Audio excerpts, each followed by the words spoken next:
I'm Tegan. I'm Sara. And I'm Lili from Beach Bunny. And this is the LSQ podcast.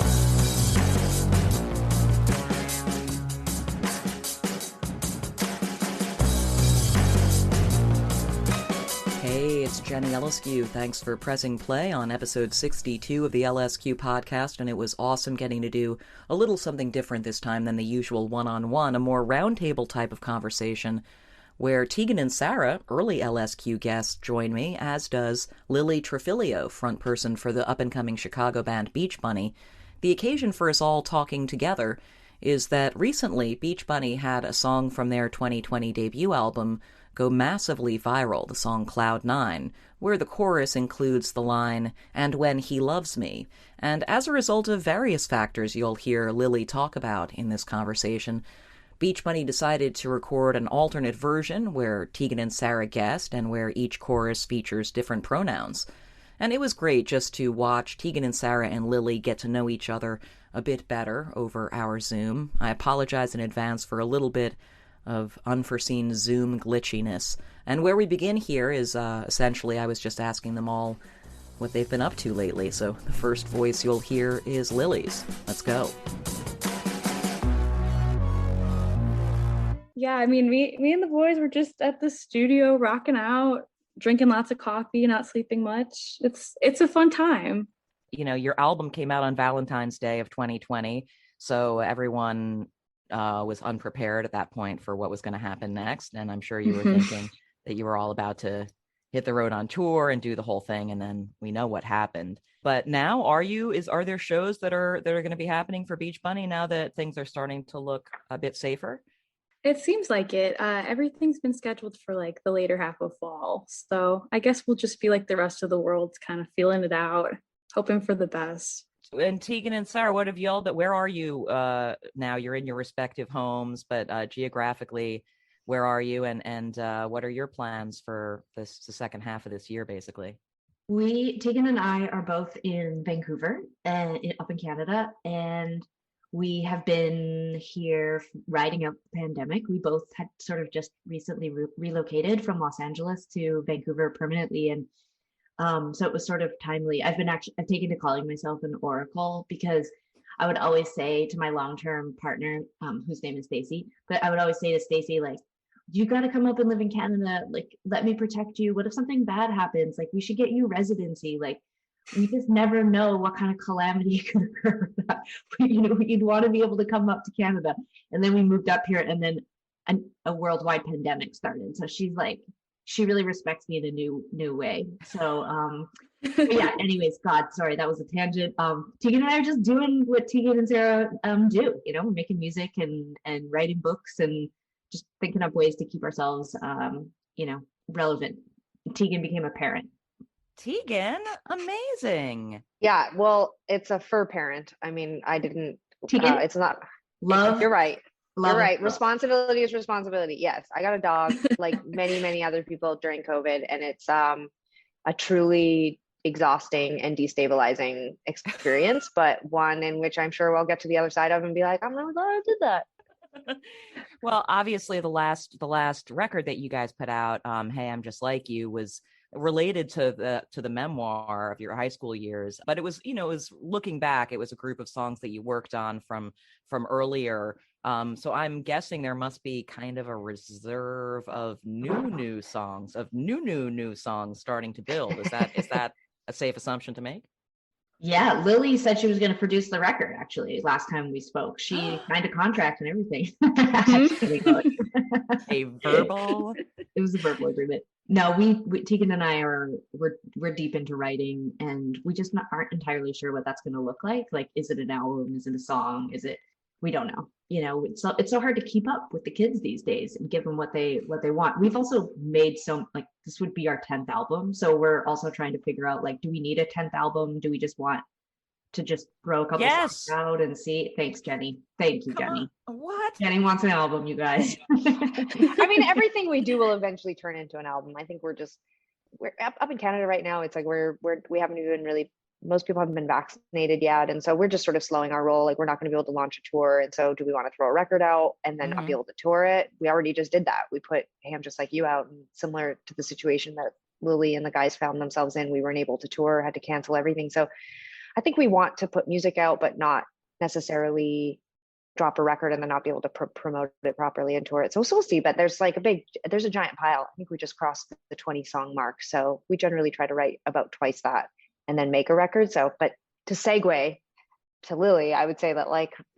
participating in Cloud9 and getting to go into the studio, it was like, oh yeah, we're musicians. Cause we've been in writing world for such a long time. You know, we're working on our second book and we just finished 2 graphic novels last year. And so I forgot that I was a musician. And I think going into the studio and cutting vocals for the song reminded me, oh, right. Like that's our main gig. We should probably get back to that. Yeah. Lili, tell me a little bit about just sort of how you figured out or found out that Cloud9 was starting to pop off at that level. Like, and have you discerned anything about how the fuck that works? Like how that kind of thing happens? Yeah, I mean, it's super bizarre having something blow up when it's like a year old, especially. Which it wasn't like disappointing in any way, but it was like, wait, really? That album? Are you sure? And I think it just started with people taking like a segment of the song on TikTok and like showing off their significant others.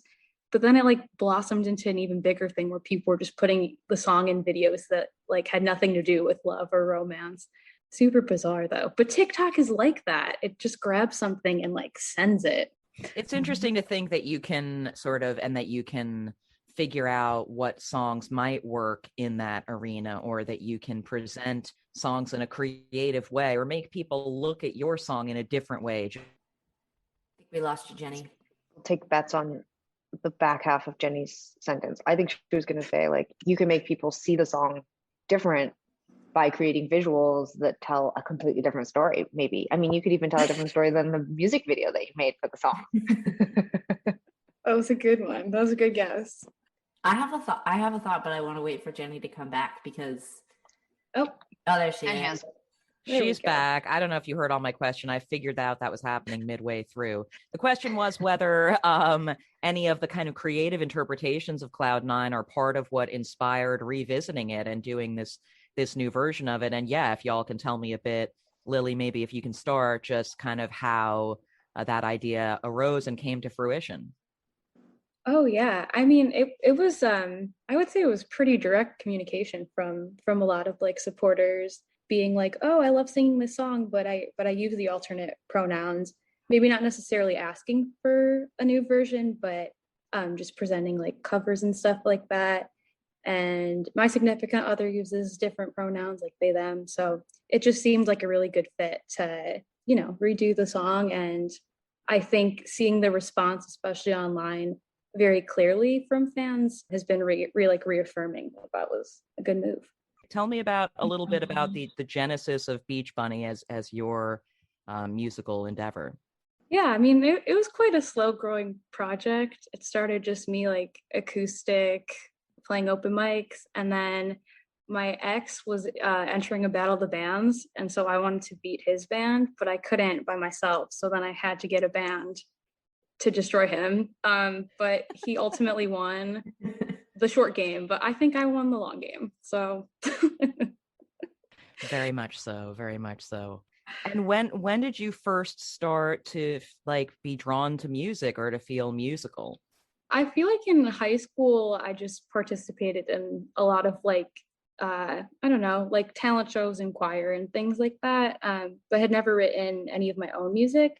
And then like going into college, there's such a strong music scene in Chicago, and especially at DePaul, that I felt like everyone I met, like the first week was in a band somehow. And I was like, whoa, is this like a Chicago thing or what's going on?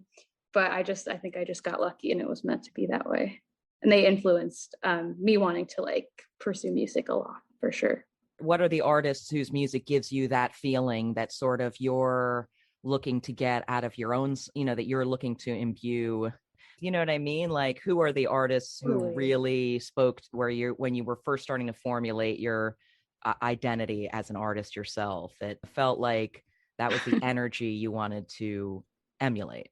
That's a really good question. I mean, I'm a sucker for like for a strong chorus. So I feel like projects such as like ABBA like would be a big influence.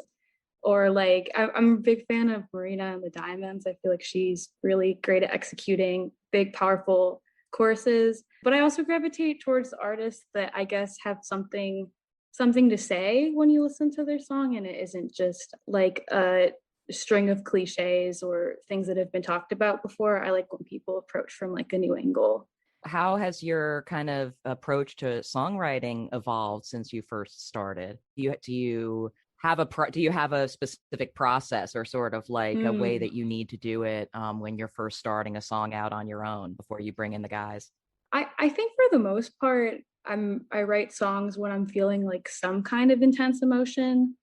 So they almost in a way like write themselves. It's sort of like me, instead of writing in a diary, I'm sort of fleshing it out through lyrics. And even with the melodies, I feel like that sort of just I try to match the vibe of what I'm feeling inside, and that's been pretty consistent throughout the course of Beach Bunny.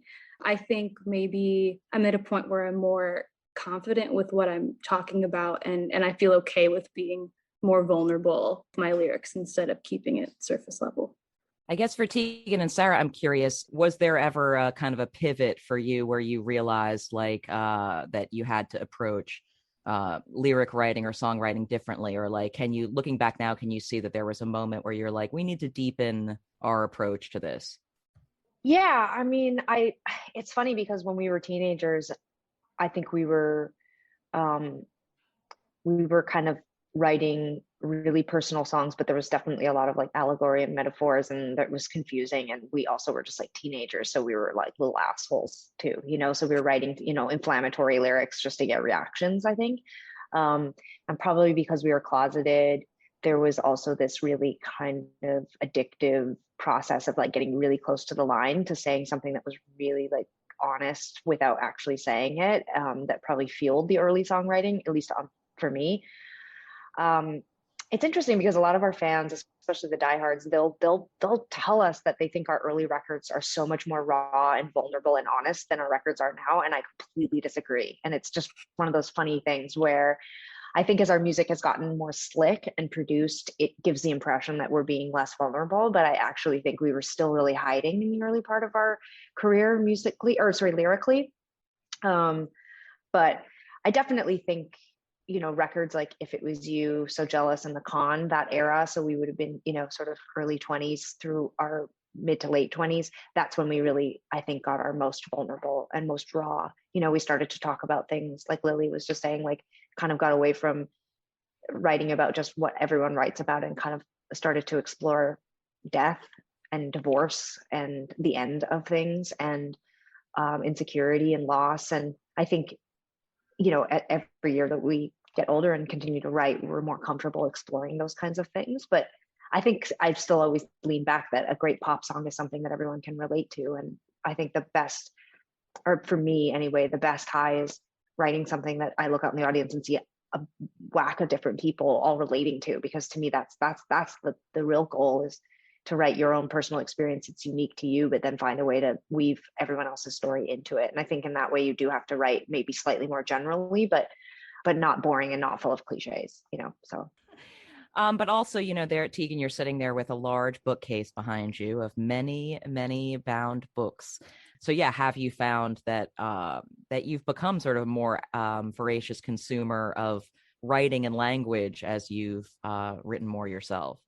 Yeah, 100%, absolutely. I mean, we were always really big readers, and we consumed a lot of different kinds of art growing up, and we're encouraged to really explore, all parts of ourselves through different mediums for sure. And I think as we've become more successful in music, the desire to not tread too heavily on territory we've already covered has been a big focus for us. So we've definitely ventured out. And, I give full props to Sara really for being the one very early on in our career, starting to read and explore writers and voices and stories that were really outside of our own experience, and then bring that into the music. And I think, I think Sarah's a far stronger lyricist than I am.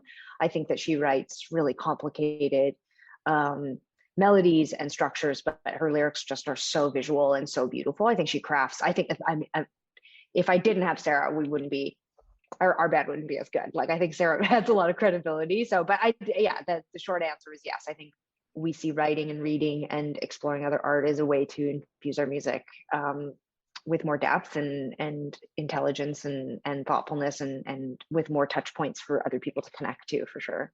I just want to publicly acknowledge that I accept Tegan's flattery and compliments, and I think she's okay. She's all right too. She has some good qualities as well. I hit y'all up ahead of time to think about sort of questions that you might ask one another. So I'm wondering, and especially for you, Lili, I know it's sort of just like, what are there things you're grappling with as a person in music in your early phase of doing this at a very high level now? You know what I mean? Like, just millions of people are listening to your music now. And are there any questions you have from elder statespeople? I'm sorry. No, we'll take it. Yeah, I mean, well, I don't want to just ask for generic like big sister advice.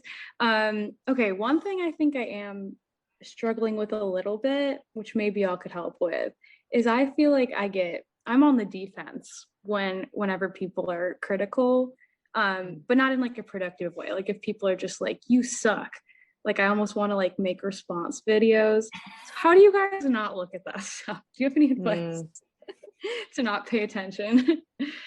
You know, it's something that I think plagues any sensitive person who can, if you're in a position to receive this feedback, then I don't understand how you wouldn't feel some shades of, like sadness or hurt feelings or anger. And I think that, at least I know for myself, Tegan's she has a little thicker skin than I do. And also, which I think probably is that she's actually quite sensitive, but so she has a much thicker skin. And I think I have struggled with the trolling and the negative comments and the bad reviews or critical reviews on a more intense basis. And what I have honestly found is that the discipline and the act of not reading those things is the only way for me to deal with it. Because even if I go into one of those situations and I tell myself like,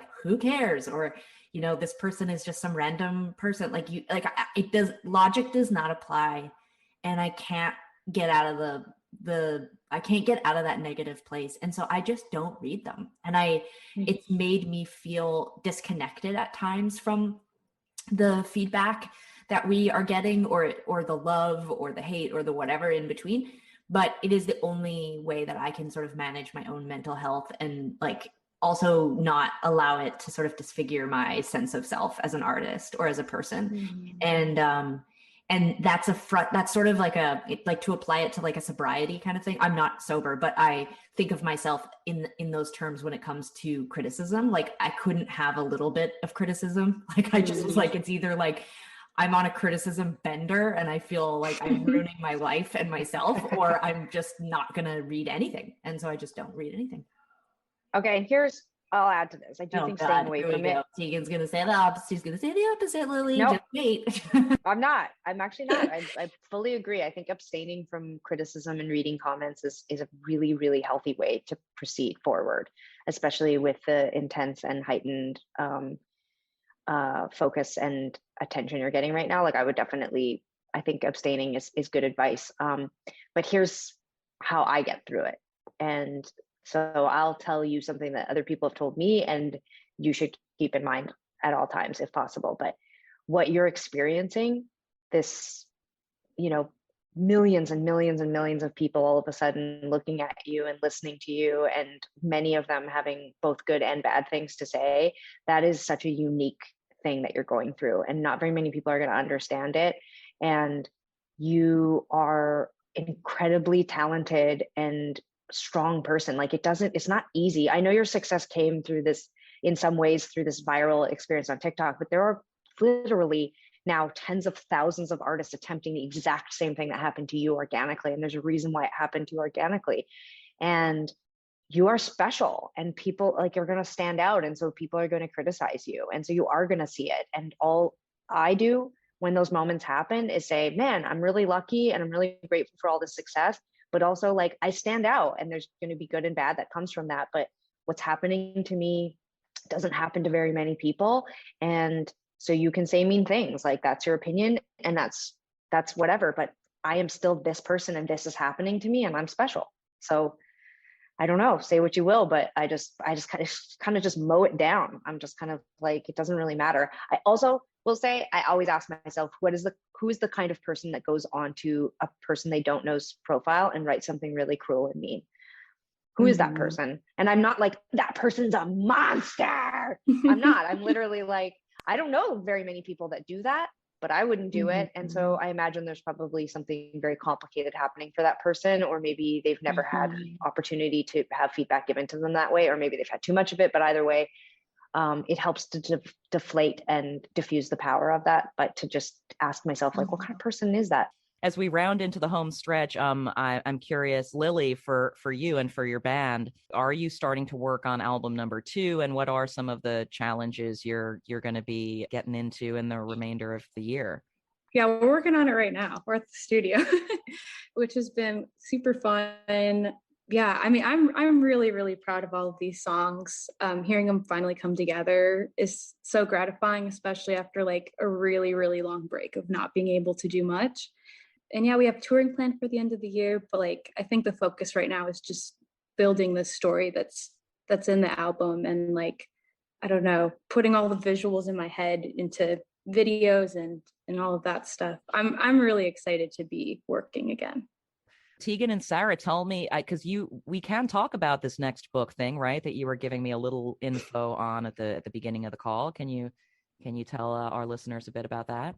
Yeah, we are just sort of in the early days of writing a collection of essays and stories about being twins, and sort of looking at, I guess, the good and bad of what it has felt like to be on this planet with each other, and the interactions and the sort of life experience we've had through that sort of unique lens.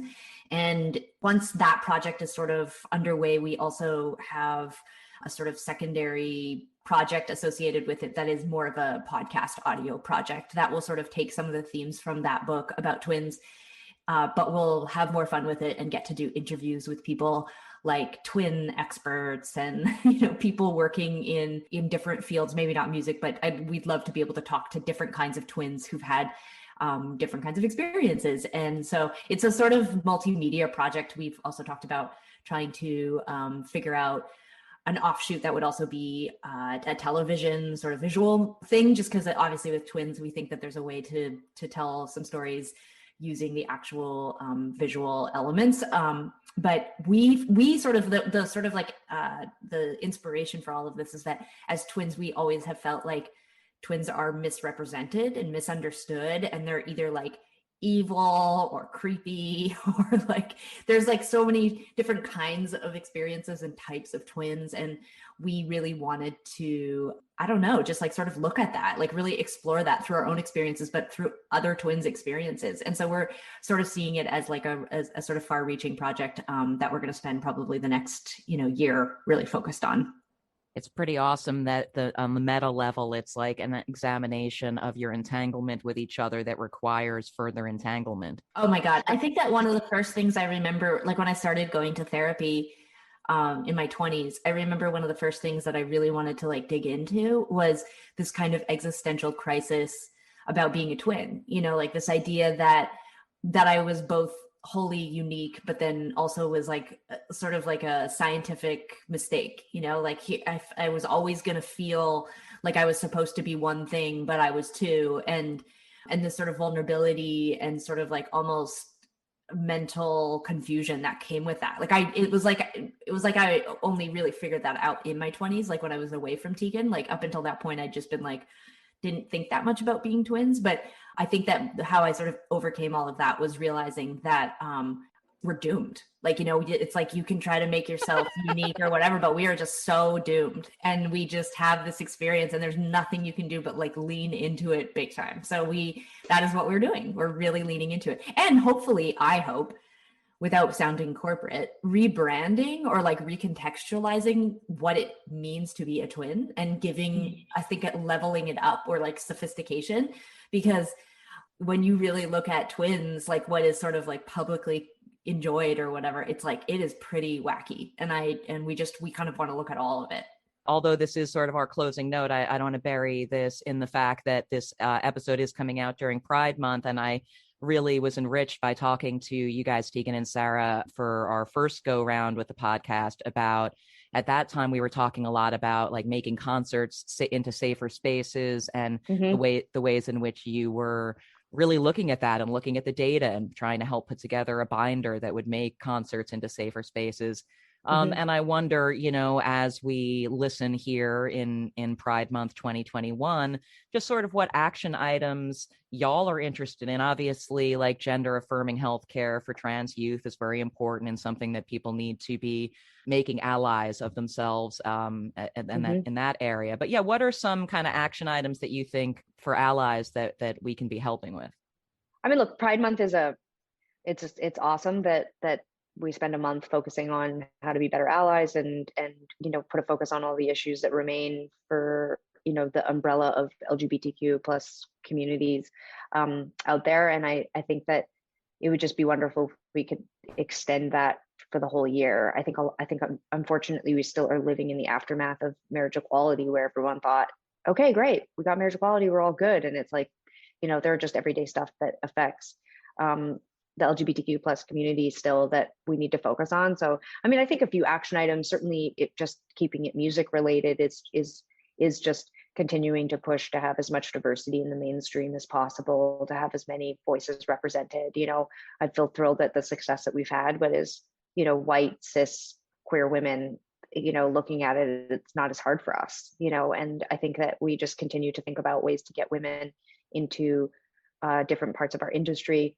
you know, hiring more diversely when it comes to the road, hiring more diversely when we're in the studio. You know, it just a big focus of our Tegan and Sara Foundation is about economic justice. And I just think that we still see far too few women and queer people and people of color in, you know, positions of power and in the higher paid positions in our industry, you know, running labels, as managers, as road crew and technical positions that get paid really well. And I challenge music listeners, but also people in the music industry to think bigger and to focus on that. I think that'd be a great way to show up for LGBTQ people in the month of Pride. Don't just slap a rainbow on your cheek, you know, think about when you're hiring and think about who you're hiring and think about who you're promoting and who you're amplifying from your platform.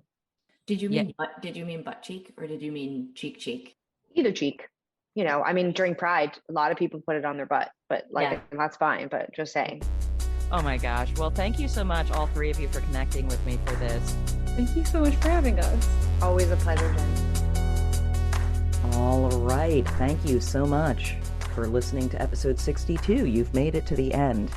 And massive thanks, of course, to Tegan and Sara for coming back on again, and to Lili from Beach Bunny for our first visit, and hopefully I'll get to dig in more with her in the future. And next time on the LSQ podcast, I loved the conversation I'll be sharing in a few weeks with a songwriter and producer called Pooh Bear, who's worked extensively with Justin Bieber, among others. And yeah, lots of great stuff on the horizon for upcoming LSQ episodes. So subscribe if you've got that option the way you're listening. And when you've got questions or feedback or want to say what's up, I'm on Twitter at JennyLSQ, same handle on Instagram as well. Talk to you next time.